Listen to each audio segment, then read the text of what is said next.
इस दुनिया के कुछ दस्तूर हैं, आप किसी के लिए कितनी भी भलाई कर दें वो याद नहीं रखेगा। ये दुनिया का दस्तूर है और आपकी गलती को कोई भूलेगा भी नहीं। इसे आप बुरा नहीं मानिए, ये दुनिया का दस्तूर है, इसे आप चेंज नहीं कर सकते। जैसे सूरज पूरब से निकलता है वैसे ही ये चीजें होंगी। लेकिन हम आपसे कहते हैं, आप दुनिया में आज कई लोग होते हैं दूसरे को लगते हैं सिखाने, आप क्यों दूसरे को बार बार ज्ञान देने लगते हैं? आप अपने आप को क्यों ज्ञानी समझने लगते हैं? दूसरे को सुधारने की कोशिश मत कीजिए, बल्कि खुद सुधरिए। आपके सुधरने से हो सके कि पृथ्वी से एक बुरा इंसान सुधर जाए। आप समाज में जहां भी रहेंगे तो आपके पास बहुत सारे लोग आएंगे, कुछ गलतियां भी करेंगे, कुछ सारे अच्छा काम भी करेंगे। जब भी किसी की प्रशंसा कीजिए तो पूरी महफिल में कीजिए कि ये व्यक्ति ने अच्छा काम किया। लेकिन अगर किसी की शिकायत या उसकी आलोचना करना है, उसे डांटना है, तो उसे अकेले में समझाइए। सीढ़ियां उन्हें मुबारक हो जिन्हें छत तक जाना है। आपकी मंजिल आसमान है, रास्ता आपको खुद बनाना है। अपनी मंजिल को भुलाकर जिया तो क्या जिया है, दम तुझ में तो उसे पाकर दिखा। लिख दे खून से अपनी कामयाबी की कहानी और बोल उस किस्मत को, है दम तो मिटा के दिखा। छत को बहुत गुरूर था छत होने का, एक मंजिल और बनी और छत फर्श हो गया।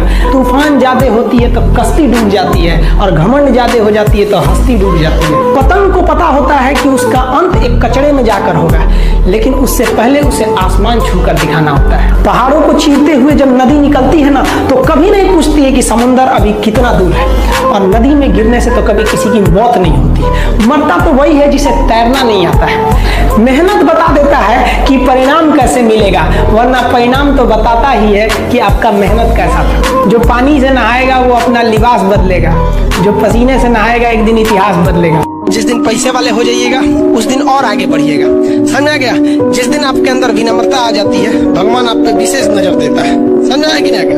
तो उस विशेष नजर से रखिए, किसी पर अत्याचार नहीं कीजिए। अगर आप बहुत ज्ञानी हैं तो जो पढ़ने में कमजोर है उसके आगे बहुत अपने आप को बलशाली मत बनिए। शक्तिशाली है तो कमजोर को दबाइए नहीं, अमीर है तो गरीब को नहीं दबाइए, सुंदर है तो जो बदसूरत है उसके आगे अपने आप को वैल्यू मत दीजिए। ये सब चीजें अगर गलती करेंगे तो भगवान के हाथ में दिया है, कब छीन लेगा कोई ठीक नहीं। रिलायंस के मालिक थे अनिल अंबानी, सड़क पे आ गए हैं। मुकेश अंबानी उनके भाई हैं, वो जियो के मालिक है। रिलायंस उनका नहीं था, रिलायंस टेलीकॉम अनिल अंबानी का था। तो ये आपको जिस दिन अपने आप पे घमंड हो जाना, एक बार कब्रिस्तान या फिर शमशान घाट घूम के आइएगा, आपसे नायाब नायाब लोग वहाँ खाक बन के मिलते हैं और उनके तुरबत पर कोई दिया जलाने वाला नहीं हुआ है, जिनकी कभी करोड़ों की संपत्ति थी। इस दुनिया का वसूल है, जो कमाएगा वो उसका उपभोग नहीं कर।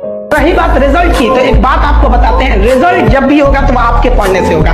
कोई भी वैकेंसी में आप देखेंगे बहुत से ऐसे लड़के होते हैं ना जो बहुत पढ़ते हैं लेकिन रिजल्ट नहीं होता है, और कुछ कम पढ़ के रिजल्ट हो जाते हैं। रीजन क्या? आप कितना पढ़ते हैं ये मायने ही नहीं रखता है। मायने ये रखता है कि आपने क्या पढ़ा है, क्या जो चाहिए वो पढ़ा है कि नहीं। अब क्या है कि मान लीजिए हम तो भाई साहब पीएचडी कर रहे हैं, हम उठा के पोथा पथरी आपको पीएचडी वाला दे देंगे तो आप तो कहेंगे वाह रे भाई साहब, खान साहब मास्टर तो बड़ी बुद्धिमान है यहाँ पे। तो भाई आप तो फ्रस्ट्रेट हो जाएंगे, आपको तो लगेगा कि नहीं हमने जानकारी बहुत दे दिया है। तो भाई पीएचडी का चीज पीएचडी के लिए है, आपका कंपटीशन का अलग चीज हो जाता है। एक लेवल रखना है ना, आपके कंपटीशन के एग्जाम में पीएचडी वाली चीजें नहीं पूछी जाएंगी। वो